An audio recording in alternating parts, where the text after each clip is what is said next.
Doha ne s'est pas terminé, à mon avis. Doha, c'est un processus que nous avons salué, que nous saluons et nous louons comme toutes les autres initiatives. Dans notre organisation, nous sommes de ceux qui continuons à penser. La solution à la crise congolaise n'est pas que militaire, elle est avant tout politique. Mais malheureusement, c'est un processus qui fait aussi face à l'intransigeance de M. Tshisekedi, qui pour lui, le seul langage qu'il peut entendre, ce n'est que la force. Nous savons qu'il se prépare à nous attaquer, il nous attaque d'ailleurs. Nous savons qu'il ne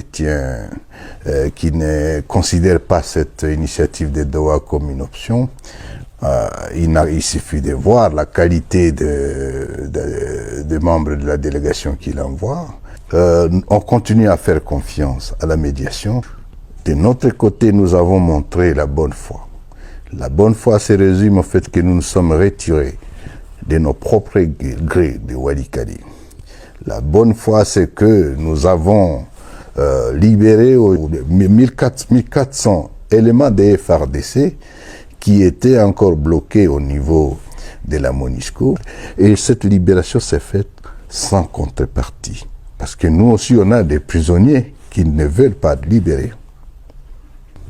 Mais il s'est fait qu'il y a d'autres qui étaient plutôt disséminés dans la population civile, avec les Wazalendo. Ils sont encore là. Parmi eux, il y a les FDLR. Parmi eux, il y a bien entendu les Wazalendo. Et bien entendu, les FARDC. Il y a 2-3 mois, vous étiez ici. Aujourd'hui, la situation se stabilise davantage. Ce qu'il faut dire du président Kabila, c'est seulement que Goma et l'Est de la République, le Congo libéré aujourd'hui, c'est le Congo libre. Tous les persécutés politiques, tous les marginalisés, tous ceux qui sont en insécurité à Kinshasa, tous ceux qui sont victimes du tribalisme et des divisions de Tshisekedi ont ici intérêt favorable et ils sont en train de venir par milliers. Les évêques de la Cinco et ainsi que ceux de l'ECC, ils ont béni cette terre. Le président Joseph Kabila, en dépit de son statut, il est parmi ceux qui sont aujourd'hui persécutés. Il est donc venu, et il ne nous a pas rejoints, je dis nous l'avons accueilli parce qu'il est venu dans son pays. Je voudrais préciser que Goma, pas Goma seulement, le Kivu, l'Est de la République du Congo, reste congolais. Nous sommes des Congolais et personne ne peut nous enlever ces droits-là.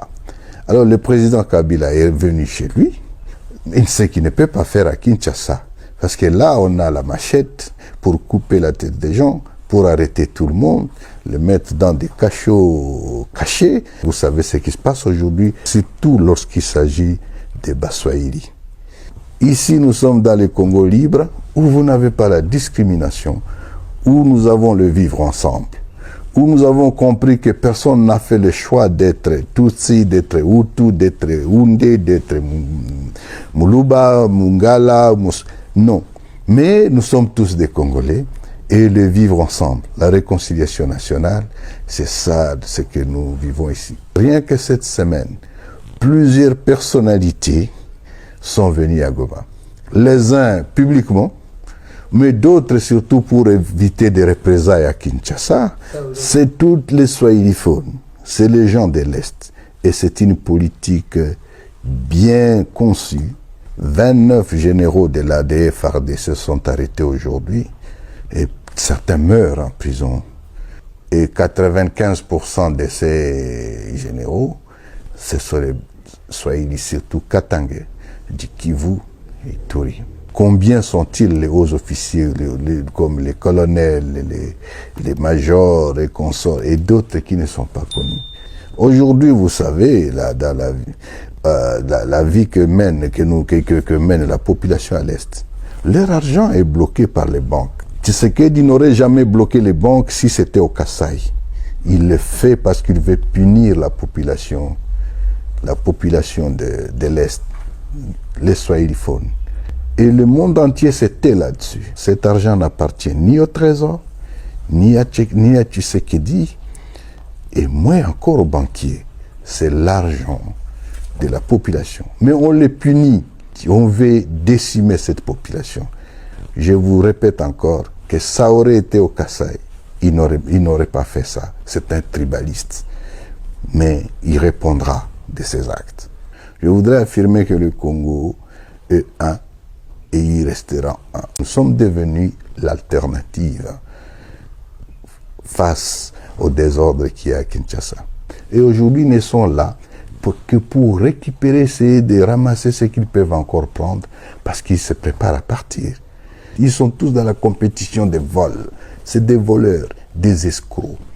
Les institutions sont infantilisées.